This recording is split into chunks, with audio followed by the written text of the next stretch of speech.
When my daughter Claire told me over the phone that I wasn't needed at the annual family Thanksgiving gathering this year, I felt my heart crack right down the middle.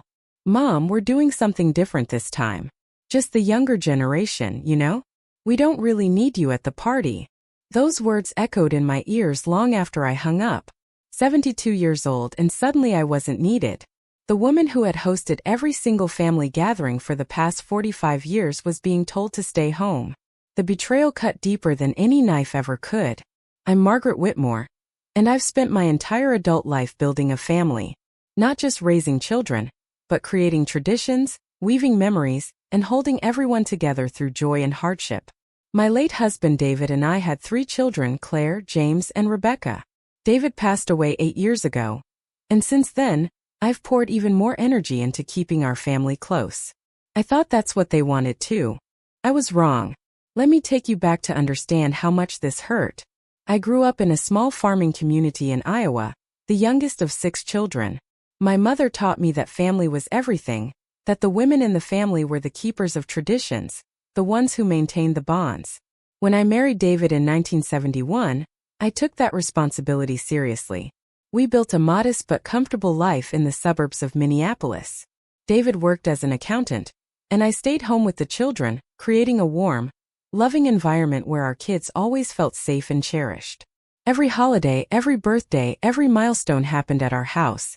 I made it my mission to ensure that our home was the center of our family's universe. The kitchen was always filled with the smell of something baking. The dining room table could extend to seat 14 people when needed. I kept photo albums meticulously organized, created scrapbooks for each child, and never missed a school play, soccer game, or piano recital. Claire was my oldest, born in 1973.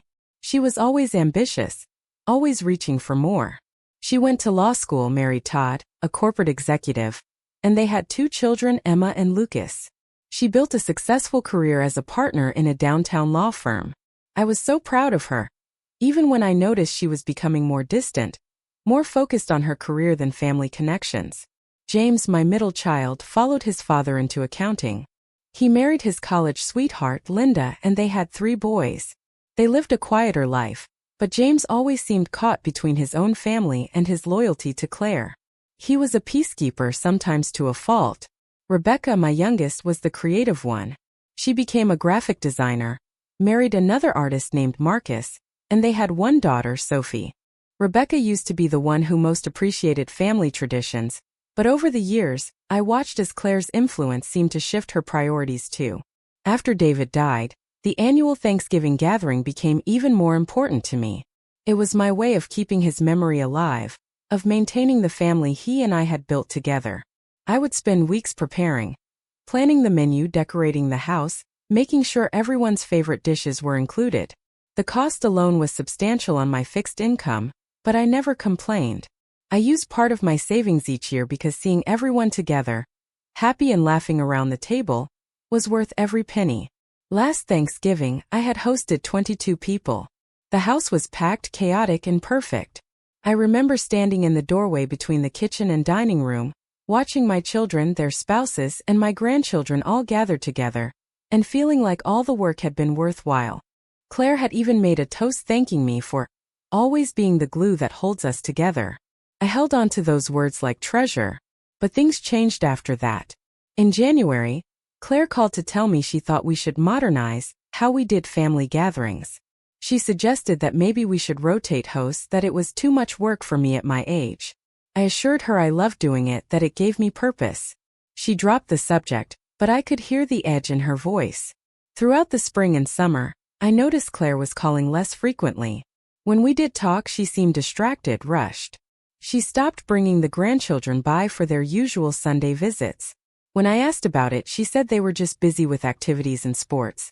Emma was in competitive volleyball, Lucas had debate team commitments. I understood, or at least I tried to. In July, I hosted a 4th of July barbecue. I bought enough food for everyone, set up games in the backyard, and even hired a teenage neighbor to help with setup since my arthritis had been bothering me more than usual. Claire showed up 2 hours late with her family, stayed for 30 minutes, and left because Lucas had a tournament the next morning. She barely ate anything, barely spoke to anyone. I watched her spend most of those 30 minutes on her phone, typing away at emails. "Claire, honey, you just got here," I said when she announced they were leaving.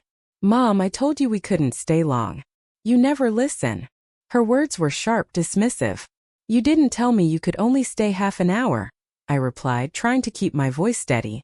"I said we had obligations. That should have been enough."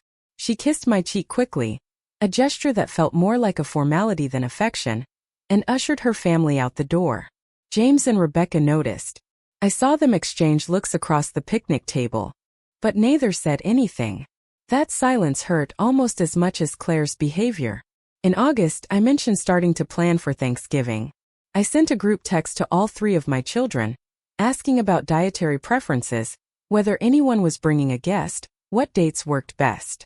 Rebecca responded immediately with enthusiasm. James took a day but replied positively. Claire didn't respond at all. After a week, I called her directly. "Honey, did you see my text about Thanksgiving?" "Yeah, Mom, I saw it." Her tone was flat, disinterested. "Well, I wanted to make sure I knew your family's plans. Emma mentioned she might be vegetarian now." "Mom, can we talk about this later? I'm in the middle of something." "Of course, sweetheart. When would be a good time?" "I don't know. I'll call you back." She didn't. September came and I started my usual preparations anyway. I updated my recipes, checked my serving dishes, and began making my shopping lists. Called Claire again. This time Todd answered. "Hi, Todd. Is Claire available?" "She's at the office, Margaret. Big case coming up." "On a Saturday? You know how it is." His voice carried a hint of something, annoyance. "Was there something you needed?" "Just wanted to discuss Thanksgiving plans with her." There was a pause. "Maybe you should talk to James about that." "About what?" "I talk to Claire about it every year." "Things change, Margaret." Then he hung up. His words left me unsettled. What was that supposed to mean? I called James immediately. "Hey, Mom, what's up?" James sounded cautious. "I just had the strangest conversation with Todd. He said I should talk to you about Thanksgiving instead of Claire." "What's going on?" Another pause. These pauses were becoming a language of their own, and I didn't like what they were saying. "Mom, Claire mentioned that maybe the family should try something different this year." "Different how?" "I don't know all the details. She's been talking about getting everyone together somewhere else, maybe renting a place up north, making it more of a vacation thing." My stomach dropped. "Without asking me?" "I think she was going to bring it up with you. She's just been really busy." "James, I've hosted Thanksgiving for 45 years. "I know, Mom. I know." His voice was gentle but resigned, like he'd already surrendered to whatever Claire had decided. 2 weeks later, in early October, Claire finally called me. It was a Tuesday afternoon. I remember because I had just gotten home from my book club, where I'd been telling the ladies about my plans for Thanksgiving. I was excited to hear from her, hoping we could finally discuss the menu and arrangements. "Hi, sweetheart. I'm so glad you called. I've been wanting to." "Mom, I need to talk to you about Thanksgiving." She cut me off, her voice carrying that professional, no-nonsense tone she used in courtrooms. "Yes, that's perfect. I wanted to go over. We're not doing it at your house this year." The words hit me like a physical blow. "What?" "The family has decided to do something different. We're renting a cabin in northern Minnesota. Just for the younger crowd." "The younger crowd?" "Claire, I'm your mother." "Mom, you're 72 years old. This trip involves hiking, outdoor activities, things that would be difficult for you. We just think it would be better if we did something that works for everyone. It's always worked for everyone before. At my house, where we've always celebrated." "That's the point, Mom. We want to start new traditions. The grandchildren are getting older, they want to do different things. Emma and Lucas have been asking about doing something more adventurous. So ask me what I think about that. Include me in the planning. I can be adventurous too." Even as I said it, I heard how desperate I sounded. "Mom, be realistic. You can barely manage the stairs at your own house anymore. A cabin in the woods isn't going to work for you." "That's not true. My arthritis has been manageable with medication. I could." "This isn't up for debate. The decision has been made. James and Rebecca agree." That's when the real pain set in. They all agreed to this? Without talking to me. We're talking to you now. No, you're telling me. There's a difference, Claire. Mom, don't be dramatic. You can have a nice quiet Thanksgiving at home. Maybe go to one of those senior community dinners. I'm sure they have something nice organized. A senior community dinner? My voice cracked. Instead of being with my family? You're making this harder than it needs to be. We're not abandoning you. We're just doing something different for one holiday. We don't need you at the party, Mom. She actually said those words. We've got it handled. Try to understand. Then she was gone. The dial tone buzzed in my ear like angry wasps. I sat in my living room still holding the phone, staring at the family photos on the wall. Pictures of Thanksgiving gatherings past. Children sitting on my lap. David carving the turkey. Grandchildren covered in flour from helping me bake pies. 45 years of memories, and suddenly I wasn't needed. The next few days were dark ones. I barely ate. I didn't answer calls from my friends. I kept replaying Claire's words in my mind, trying to understand where I'd gone wrong. Had I been too overbearing? Too traditional? Had I somehow failed to evolve with my family? But the more I thought about it, the more something else emerged from beneath the hurt, anger. Not the explosive kind, but the cold, clarifying kind. The kind that makes you see things as they really are. I had sacrificed for my children their entire lives. I had put my own dreams on hold to raise them. When David was working long hours during tax season, I was the one managing everything at home. When Claire needed help with law school tuition, David and I emptied our vacation fund. When James's business was struggling during the recession, we loaned them money we never got back. When Rebecca's husband was injured and couldn't work for 6 months, I was there with groceries and childcare. And this was how they repaid that devotion?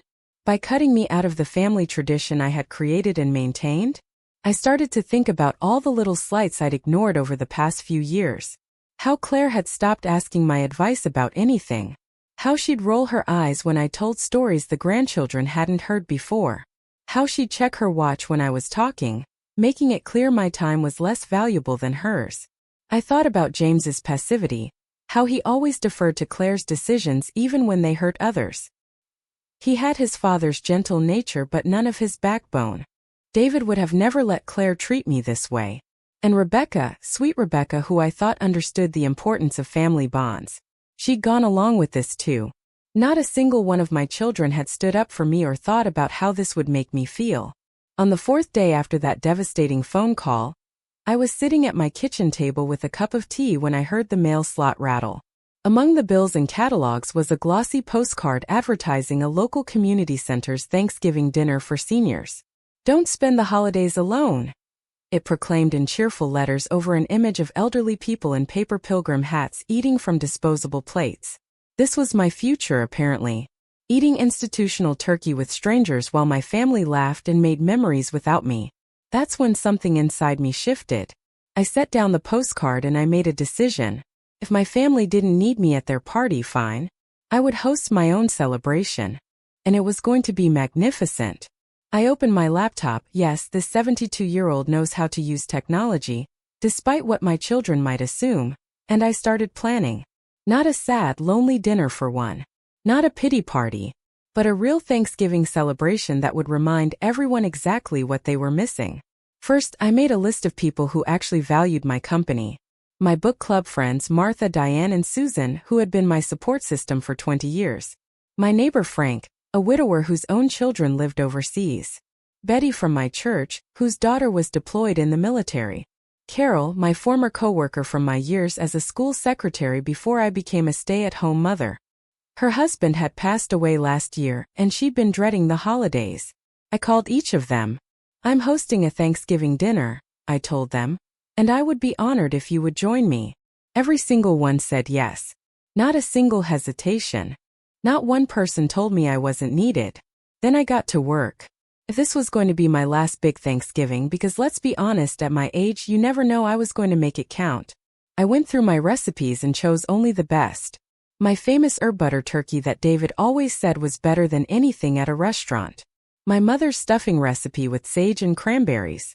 The sweet potato casserole with the pecan streusel topping that had won a ribbon at the church potluck. Green bean almondine.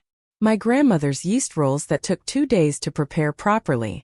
3 kinds of pie, pumpkin, apple, and pecan, all from scratch. I calculated the cost. It would require dipping into my emergency savings, but what was I saving it for if not this? I was done being careful, done being the one who made do with less so others could have more. I went shopping on a Tuesday morning when the stores were quiet. I bought the biggest turkey I could find, 22 pounds.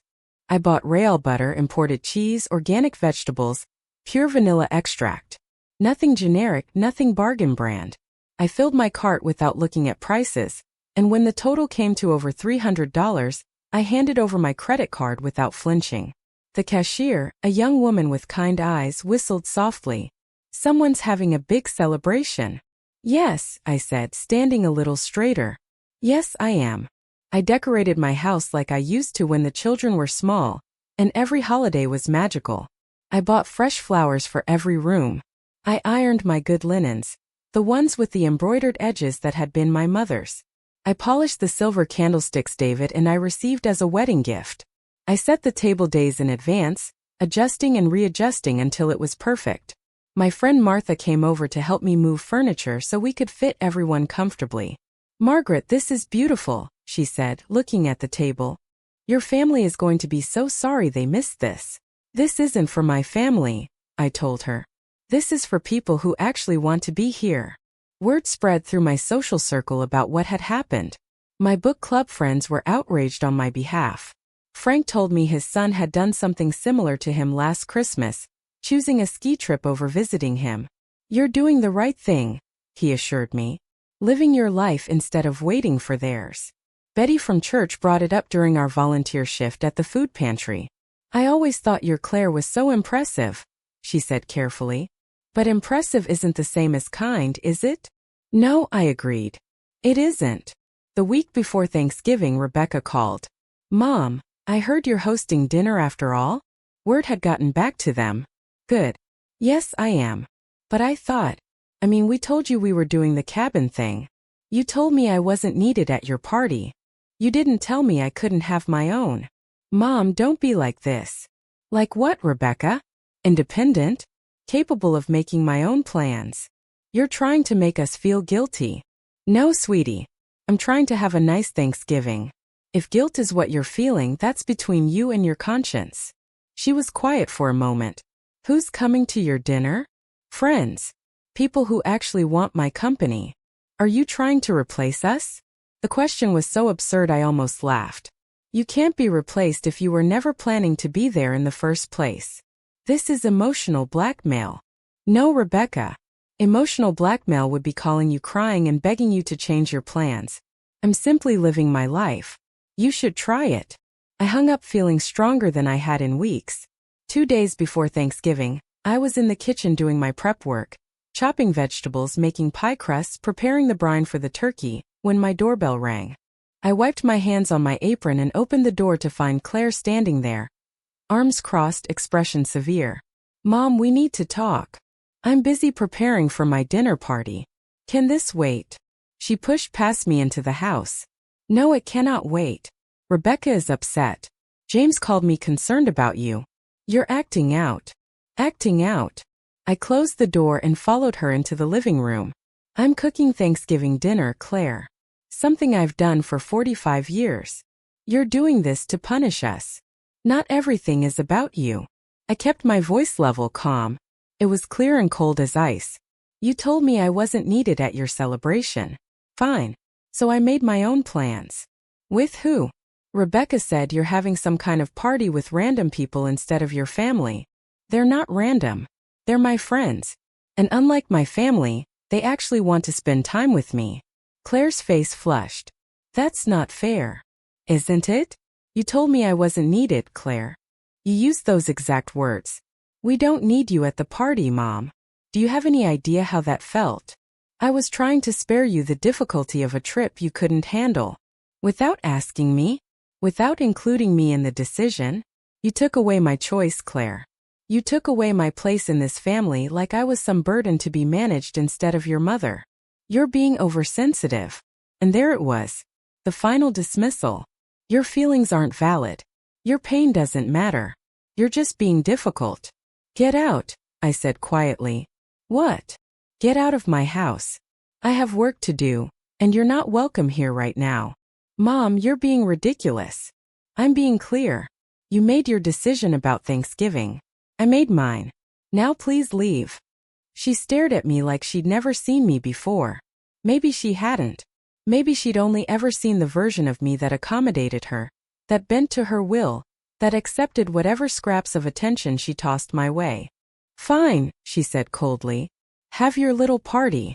But don't come crying to us when you realize how lonely you are.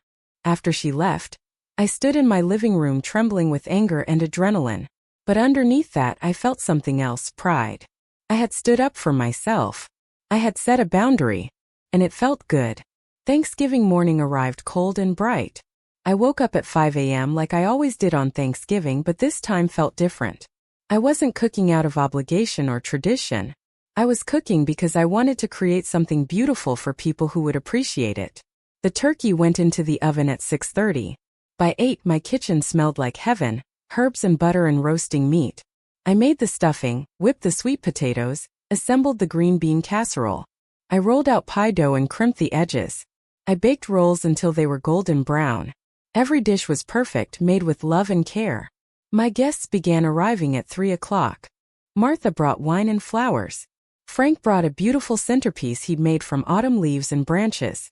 Betty brought a homemade cranberry chutney. Susan brought chocolates. Carol brought her incredible homemade bread. Everyone dressed up. Everyone brought their best selves and their genuine smiles. As we gathered around the table, my beautiful, perfectly set table, I felt a warmth in my chest that had been missing for months. Before we eat, I said, standing at the head of the table where David used to sit, I want to thank each of you for being here, for choosing to spend this day with me, for reminding me that family isn't just about blood. It's about people who show up, who value you, who want to be in your life. My voice caught slightly, but I pushed through. You've all given me a tremendous gift today. Thank you. To Margaret, Frank raised his glass. A woman who knows her worth. Everyone toasted. Everyone meant it. We ate and laughed and told stories. We talked about our lives, our hopes, our memories. Martha talked about her daughter's new baby. Frank showed us photos from his recent trip to see his son in London. Betty shared updates about her volunteer work. The conversation flowed naturally, joyfully. Nobody checked their phone constantly. Nobody made me feel like I was boring them. Nobody acted like they had somewhere better to be. I served the pies with fresh whipped cream and coffee, and as we sat there in the golden afternoon light, I realized something. I was happy. Genuinely, fully happy. Around 5 o'clock my phone started buzzing. First James. Then Rebecca. Then James again. I ignored them and stayed present with my guests. After everyone left, exchanging warm hugs and promises to do this again, I cleaned up my kitchen in peaceful silence. I wrapped leftovers, washed dishes, put away the good china. My body was tired, but my spirit was light.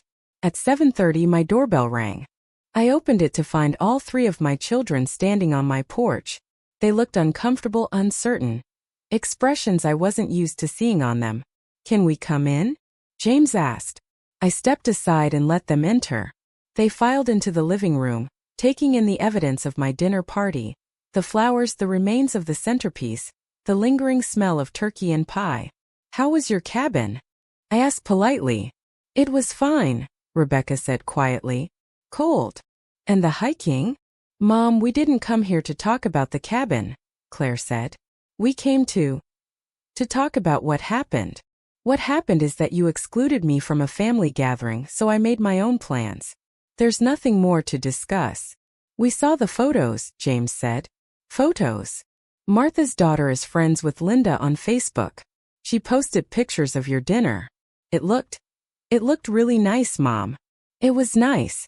It was wonderful, actually. Claire shifted uncomfortably. Look, maybe we made a mistake. Maybe. I kept my voice level. We thought we were being considerate, Rebecca tried. We thought the cabin would be too much for you. You thought wrong. And more importantly, you didn't ask. You didn't include me. You made a decision about my life without me. We're sorry, James said, and I could see he meant it. James at least had a conscience that still functioned. Are you? I looked at each of them. Are you sorry you hurt me? Or are you sorry that I didn't sit home alone feeling sorry for myself? That's not fair, Claire started. Neither was telling me I wasn't needed. I sat down in my chair, suddenly very tired. Do you know what the worst part was? Not that you wanted to do something different. Not even that you didn't invite me. It was the way you did it. Like I was a problem to be solved. Like my feelings didn't matter. Like 45 years of hosting you, feeding you, loving you counted for nothing. Mom, we do love you. Rebecca's eyes were filling with tears. Then show me. Not with words right now, but with actions going forward. Because I'm done accepting scraps of affection, while you all live your busy, important lives. I'm done being taken for granted. What are you saying? Claire asked, her lawyer voice emerging. I'm saying things need to change.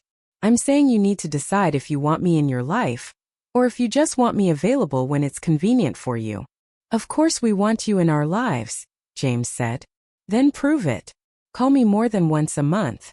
Visit me because you want to, not because you feel obligated. Include me in decisions that affect me. Treat me with the respect I've earned. I stood up. I love you all. I always will. But I'm done making myself small so you can feel big. The room was silent. I could see them processing, recalibrating how they thought about me and our relationship. We'll do better, Rebecca finally said. I promise. I hope so. I moved toward the door, a clear signal. Now if you'll excuse me, I'm tired. It's been a long day. They left quietly, subdued. Through the window, I watched them stand in my driveway talking for several minutes before getting into their cars. Let them talk. Let them think. Let them realize what they almost lost. The days following Thanksgiving brought changes I hadn't expected. Rebecca called me the next day, actually called, not texted, and we talked for an hour about nothing in particular. It was the kind of conversation we used to have before she got too busy. James stopped by 2 days later with Linda and the boys. We were in the neighborhood, he said, but I knew they'd made a special trip. The boys were excited to see me, full of stories about school and sports. Linda helped me organize some boxes in my garage, something I'd been meaning to do for months.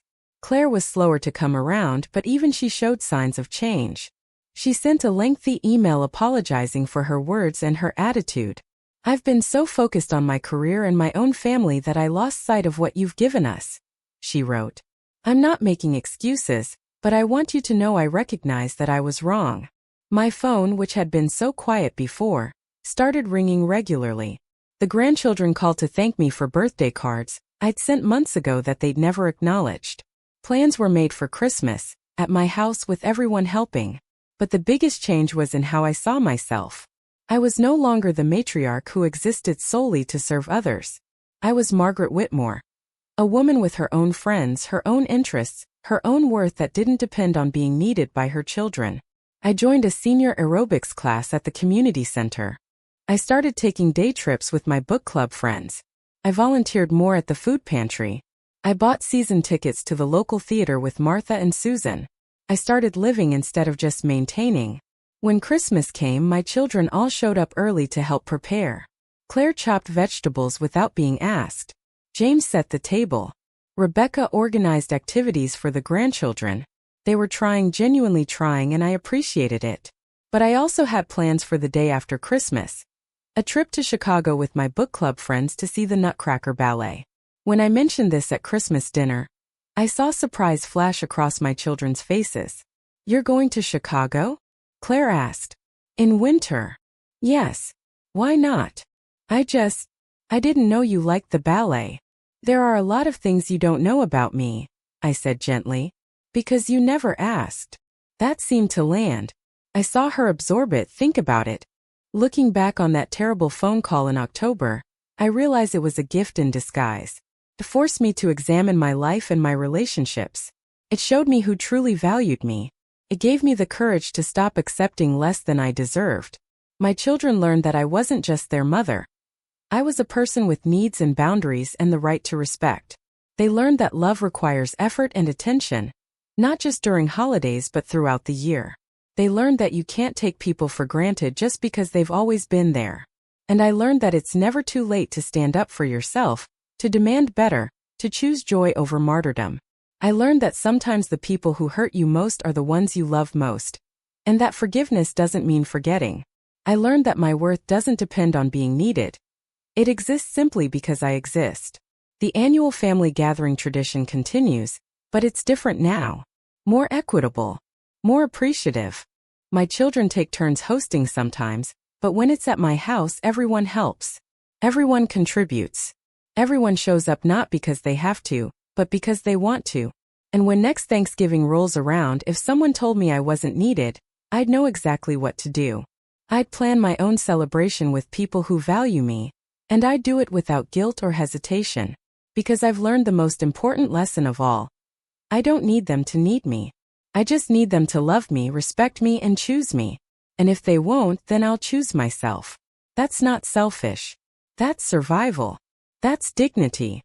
That's what my mother meant when she said family was everything. Not that you sacrifice everything for family, but that you build a family worthy of your sacrifice. I'm 73 now, and I've never been clearer about who I am and what I deserve. My calendar is full of activities and friends. My home is still the center of many gatherings, but I'm no longer the only one holding everything together. And when I'm alone, I'm not lonely. I'm peaceful. That terrible phone call changed everything. It hurt like hell, but it also set me free. Sometimes the worst moments become the best catalysts. Sometimes being told you're not needed is the push you need to discover you're more than enough. My daughter said, "We don't need you at the party." So I hosted my own celebration instead. And in doing so, I found myself.